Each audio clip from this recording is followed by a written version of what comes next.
switch to English now. We have several speakers. So Donc là, je passe en anglais parce que nous avons plusieurs intervenants qui vont parler anglais. Donc voilà, nous avons Peter Thiessen, qui fait partie du groupe PSA. Nous avons Jean-Luc Brossard, qui représente l'industrie automobile française. Nous avons Julie-Étienne pour Plastic Omnium. Et pour la société Elring-Klinger, nous avons Armin Dies. Donc, bonjour tout le monde. J'aimerais bien commencer avec vous, Yann Wegener de chez Now. Donc, vous représentez l'Alliance Bill. Vous parlez de la batterie. Yeah, sure. Yann.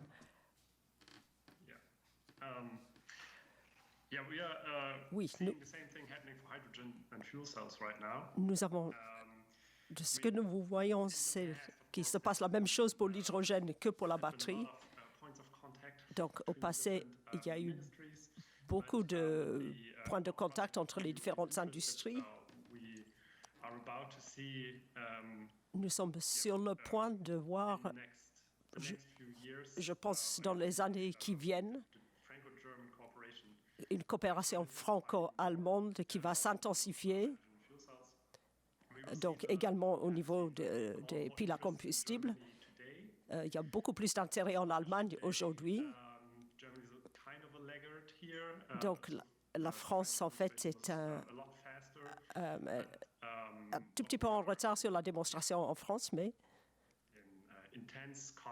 donc les contacts sont intenses. Donc, on essaie de mettre en route la chaîne de valeur européenne sur la base des industries et des efforts de l'industrie française et allemande. Donc là, je voudrais passer à Jean-Luc Brossard, qui représente l'industrie automobile française. Donc l'alliance batterie devient une réalité. La bonne nouvelle, c'est que nous avons une alliance également pour l'hydrogène. Oui, bonjour tout le monde. C'est vrai, cette alliance existe. Donc ça existe également pour l'hydrogène. Donc on essaie de voir comment on peut construire de nouveaux projets, donc des projets pour l'intérêt commun européen. Donc, nous travaillons d'abord avec l'Allemagne, mais pas uniquement. Il y a beaucoup de coopération entre des sociétés françaises et allemandes. Il y a eu des réunions de très haut niveau entre le président français et Mme Merkel, par exemple. À partir de là, nous avons eu des réunions qui se sont passées à la fin de l'année. Nous avons également initié des activités avec l'Italie. On essaye d'intégrer tous les pays de l'Europe. Mais c'est clair que l'alliance entre la France et l'Allemagne est très importante pour développer une stratégie. Donc, dernier intervenant, Lars-Peter Thiessen de chez Opel. Je dois dire que nous nous sommes déjà rencontrés il y a quelques années. Opel organisait une tournée de l'hydrogène et j'étais là en tant que journaliste. Voilà, nous voyons encore. Est-ce que vous êtes content chez Opel de voir cette alliance se mettre en place? Ah oui, nous sommes très contents. Nous pensons que les IPCEI sont une façon très forte d'encourager la coopération européenne. Ça joue un rôle important pour le joint venture entre PSA et Talsaft sur la production de batteries. Nous allons construire la plus grande usine de batteries ici. Donc, on aura la capacité pour fournir un demi-million de véhicules. C'est vraiment très significatif. Donc, ça couvrira une bonne partie de la valeur, la chaîne de valeur sur les véhicules électriques entre nous et l'Asie. Donc, on va se focaliser sur autre chose. Le défi qui reste pour les fabricants, c'est de faire baisser les coûts. Donc, le coût total de propriété, de possession. Et donc, pour cela, il faut réduire, il faut arriver à créer des volumes pour faire baisser les coûts. Donc, après, la transition des petites flottes jusqu'à la production de masse, ça, c'est critique. Et c'est ça que l'IPCEI sur l'hydrogène rentre en jeu. On sait que les clients sont intéressés par des voitures hydrogène, surtout les voitures légères utilitaires. Les gérants de flotte sont très intéressés, mais pour l'instant, les coûts restent trop élevés. Donc, l'IPCEI va mettre en place des financements pour permettre à ses clients intéressés de passer aux véhicules hydrogène. Donc, je retourne à Jean-Luc Brossard. Donc, on va parler maintenant d'une initiative française qui s'appelle Rainbow Unicorn. Oui, merci. Donc, en France, nous avons pensé surtout à la mobilité avec 3 avantages en particulier. Donc, les zéro émission. Donc, après, il y a la question de possibilité de rechargement. Et après, il y a la question de l'autonomie. Donc, ça nous fait focaliser sur 3 segments de marché. Donc, les véhicules commerciaux, ensuite les bus et ensuite les camions, les HGV à usage intensif. Ce qui est important, c'est de réduire les prix, comme le dernier intervenant a dit, et pour cela, il faut créer du volume. Ce que nous avons fait, c'est de proposer de soutenir la mobilité par l'IPCEI. Donc, on cherche à installer des stations de recharge. Il faut mettre en place un système de fournisseurs, des gens comme Plastic Omnium. Donc, il faut utiliser il faut donc pouvoir fournir les véhicules de sociétés comme PSA pour des véhicules légers utilitaires. Donc, j'espère que ces sociétés vont produire des voitures hydrogène pour ce genre d'utilisation. Donc, nous essayons de mettre en place un système de fournir ces véhicules à des opérateurs comme DHL, etc. Donc, avec Rainbow Unicorn, ce que nous cherchons à faire, c'est de créer la possibilité de proposer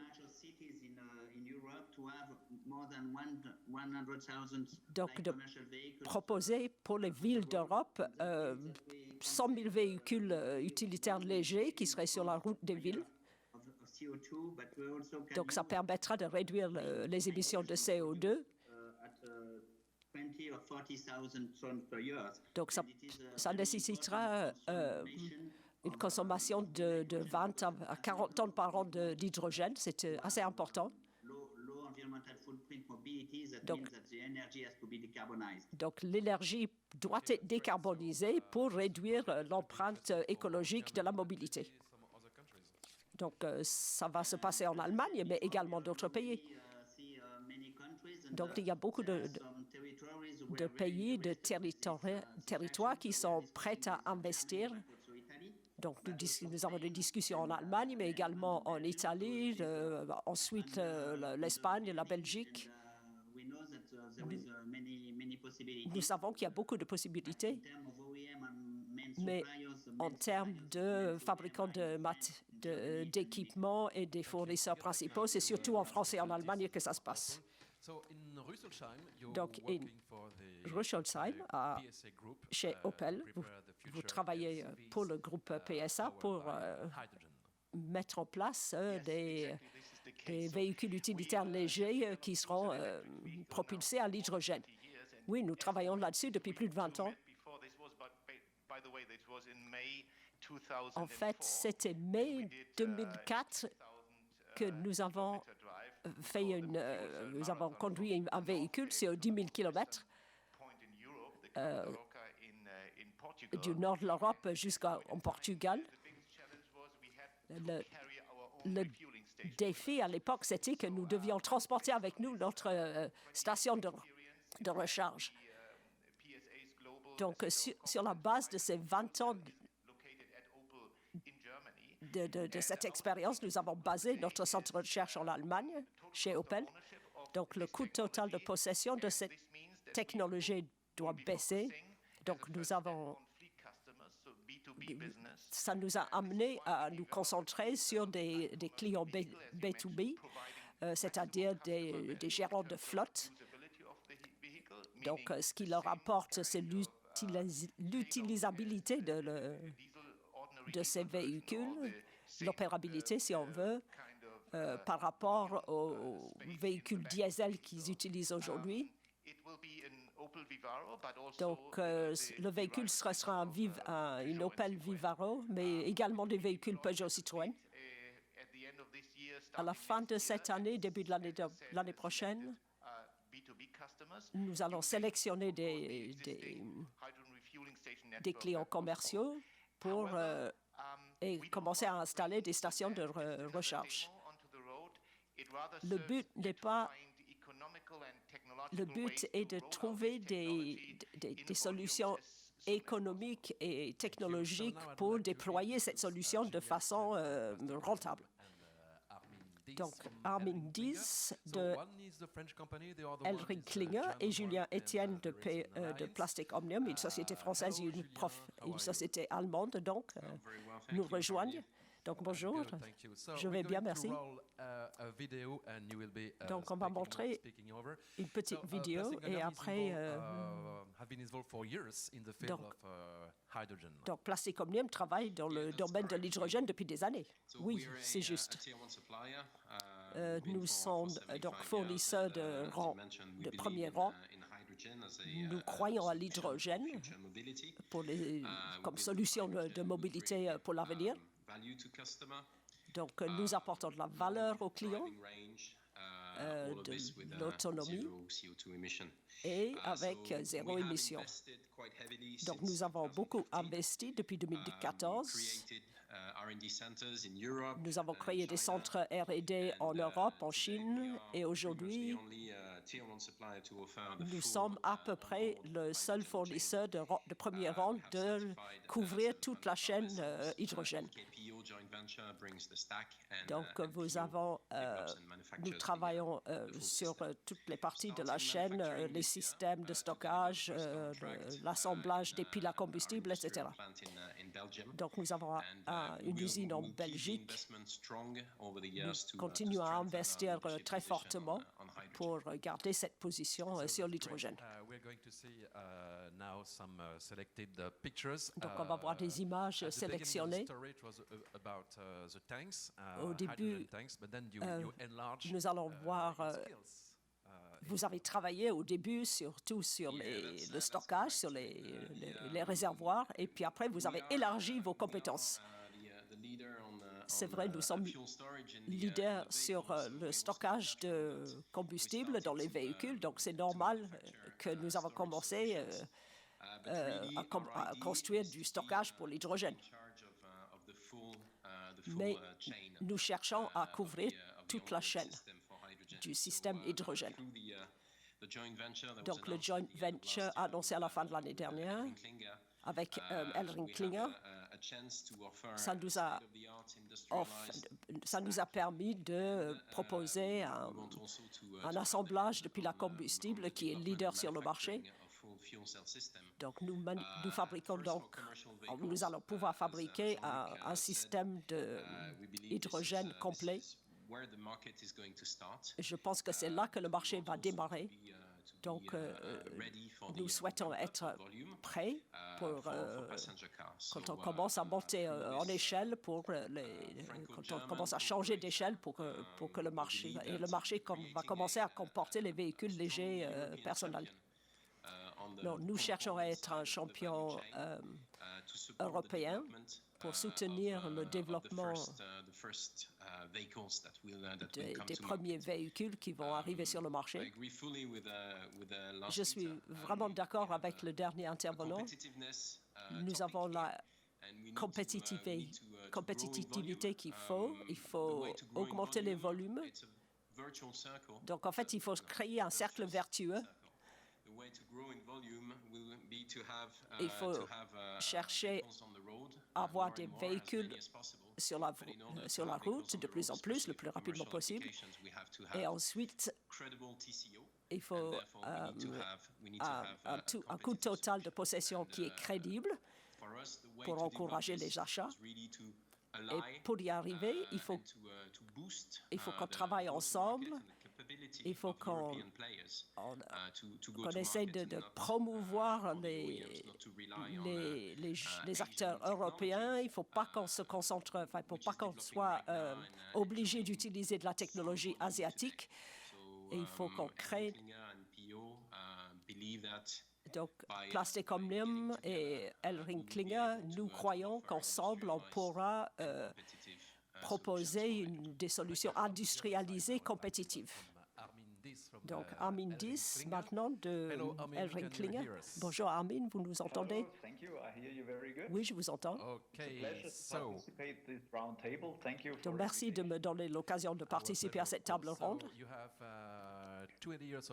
Donc, vous avez 20 ans d'expérience donc, dans les piles à combustible.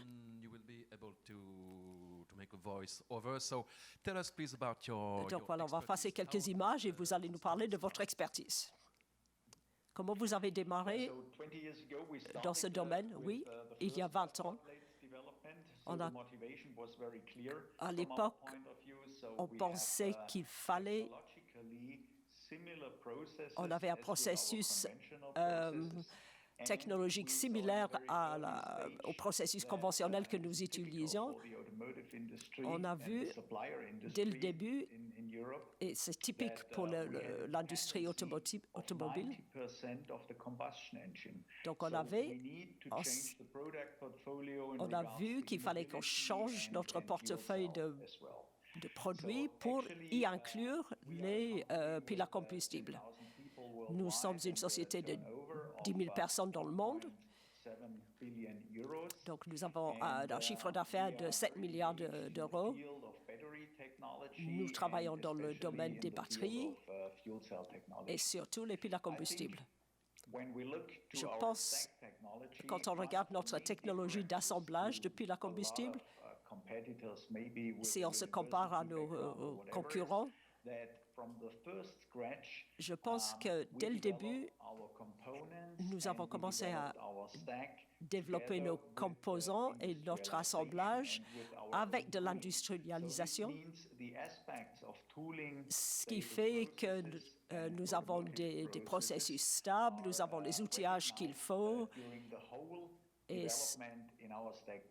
cela a été reconnu à tous les stades du développement de notre technologie. Donc voilà quelques images de vos piles à combustible. Donc vous avez plusieurs clients et vous visez plusieurs marchés. Oui. Donc j'aimerais souligner exactement ce que M. Thiessen a dit avant. Donc, le plus important, c'est de créer du volume parce que ça réduit le prix des composants et des assemblages. Donc, pour y arriver, nous avons créé un concept modulaire. Donc le but, c'est d'avoir une seule plateforme qui fournit plusieurs marchés. Donc, nous avons deux plateformes qui nous permettent de fournir le marché avec des solutions de 10 kW à 200 kW. Donc, je reviens à Julien Etienne. Did the customer react when they learned about Comment this les alliance between, clients ont plastic réagi quand ils ont entendu parler de votre alliance? Je pense que de façon très positive, je pense que l'implication des fournisseurs importants de premier rang dans l'hydrogène a été très bien accueillie par les fabricants d'équipements. Donc, ce sont les partenaires habituels qu'ils ont, donc, qui se sont lancés dans cette nouvelle technologie. La réaction a été très positive quand on a annoncé l'IPCEI, parce qu'il y a un besoin d'acteurs automobiles forts qui couvrent toute la chaîne des composants. Donc, depuis 2 mois, nous avons eu beaucoup d'intérêt. Je pense qu'on en est à un stade un peu basique pour l'instant. Nous ne sommes peut-être pas aussi avancés qu'Opel, par exemple, mais eux, ils cherchent des partenaires pour trouver une solution unique. Ils cherchent à créer donc la gamme, à tester la technologie, et c'est ce que nous cherchons à faire en tant qu'industrie européenne. Je pense que chez nous, ce que nous faisons chez Elring-Klingler & PO nous permettra d'accélérer les choses au niveau du déploiement de la technologie. Est-ce que vous pouvez nous parler des contrats que vous avez avec les fabricants d'équipements sur la mobilité lourde? Nous voyons qu'il y a des marchés très différents en Asie et en Europe. Nous avons des clients différents et des coopérations au niveau mondial différentes.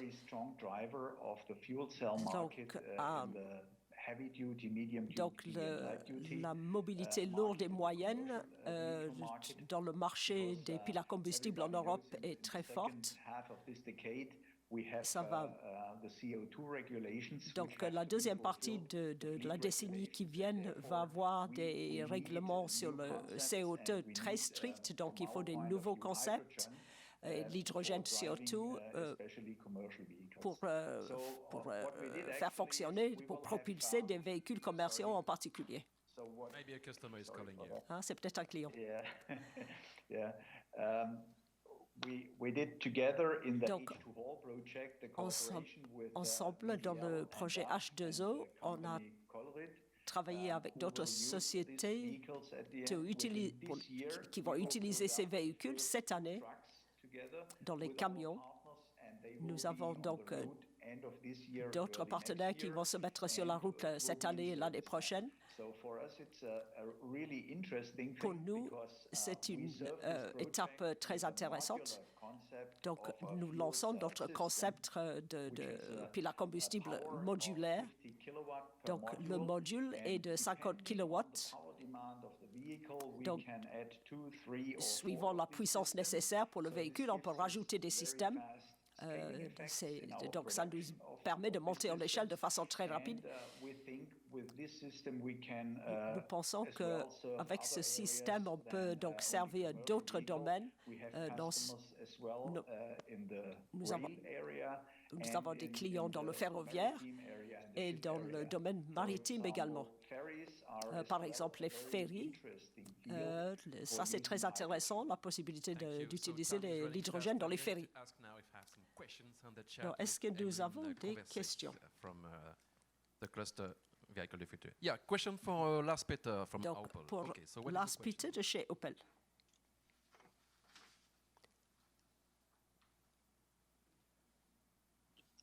Okay, it's about ça concerne les camions. there is a collaboration between Volvo and Daimler for, Donc, il y a une collaboration entre Volvo et Daimler pour les camions. La question, c'est... Okay, so do you see any collaborations Est-ce que between OEMs in the field of hydrogen? Whether Est-ce- it's, Est-ce que vous voyez des collaborations possibles entre les fabricants the question is addressed for you. I don't know why, but by the way. entre les fabricants d'équipements au niveau de l'hydrogène? Oui, il faut que je vous dise que nous apprécions la concurrence. Je pense que c'est une manière de faire baisser les coûts. Donc, je vous ai dit que hier, Renault a annoncé un projet et Plug Power. C'est clair que la concurrence peut être inconfortable, mais c'est quand même une manière de réduire les coûts et de propulser les projets. Le but, c'est de réduire le prix des composants et d'utiliser les stations d'hydrogène qui existent déjà. D'autres questions, Emeline? Okay, so the question is, Donc- above meetings on both sides, France and Germany, Donc, are there any concrete Des deux côtés, France-Allemagne, projects or est-ce qu'il existe des projets concrets qui sont dans les cartons ou qui sont sur le chemin de... The question is for anyone. Huh? C'est pour tout le monde. Okay. I think from PO and Elringklinger, obviously, but that's more Bon, of a, d'abord, il y a notre collaboration PO et Elringklinger. Bon, ça, c'est une initiative privée. I think that's a good example of. Je pense que c'est quand même of cooperation un bon that we exemple can, de we can coopération imagine, tel qu'on peut following l'imaginer. The type of matchmaking activity that Suivant les we have all been activités taking part in, as Jean-Luc de, mentioned. de coopération que nous cherchons à établir pendant ce forum, par exemple. Il y a des réunions qui sont organisées. Je crois qu'il y a deux exemples. L'ACT, c'est le projet avec PO. C'est un travail entre une société allemande et une société française. Mais également, il y a Opal, nous utilisons des réservoirs forestiers. Donc ça, c'est une collaboration franco-allemande déjà. On cherche à mettre en place d'autres collaborations du même type. Donc on essaye de créer des grands projets. Un bon exemple, c'est Plastic Omnium, mais Elringklinger, c'est vraiment un très bon exemple. Elringklinger travaille également avec Airbus, pas seulement avec Plastic Omnium, mais on en parlera plus tard. Donc, Christophe Grudler, membre du Parlement européen, qu'est-ce que vous avez à dire à ce sujet? Donc, le problème essentiel, c'est le stockage de l'hydrogène. Donc, parce qu'il y a beaucoup de volume.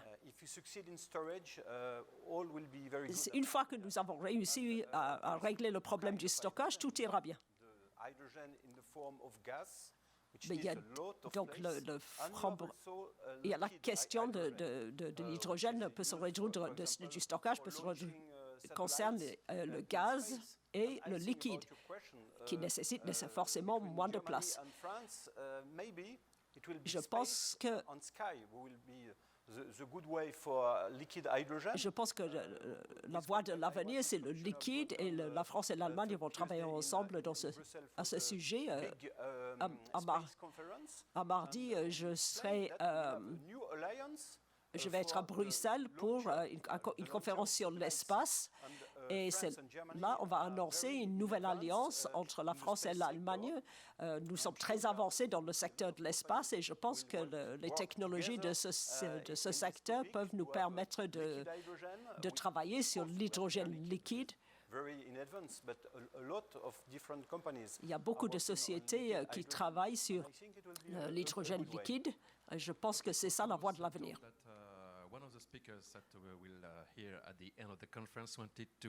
Donc, un autre intervenant qui va intervenir plus tard voulait poser une question.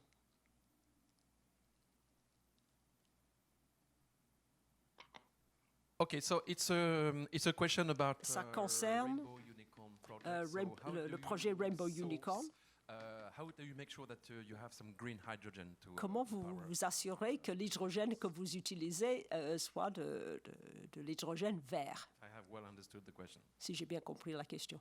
Jean-Luc, are you still Jean-Luc, there? vous êtes toujours là? Yes, I'm still there. Now, Oui. what I can say, it's, Ce que je peux dire, c'est que if we want to decarbonize the mobility, we si on need, veut décarboner la mobilité, il faut the fact that we are working together faut with, travailler in France, what we ensemble, call, comme nous comité faisons en stratégique France, des nouveaux systèmes énergétiques. That sur means, un- with the energeticians in order to nous be travaillons sure to avec have, les the énergéticiens possibility to have, sur, green hydrogen at our pumps. sur la But la fourniture de l'hydrogène vert, sur des...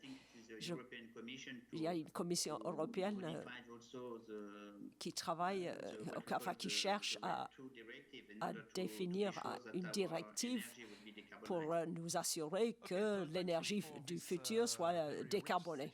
About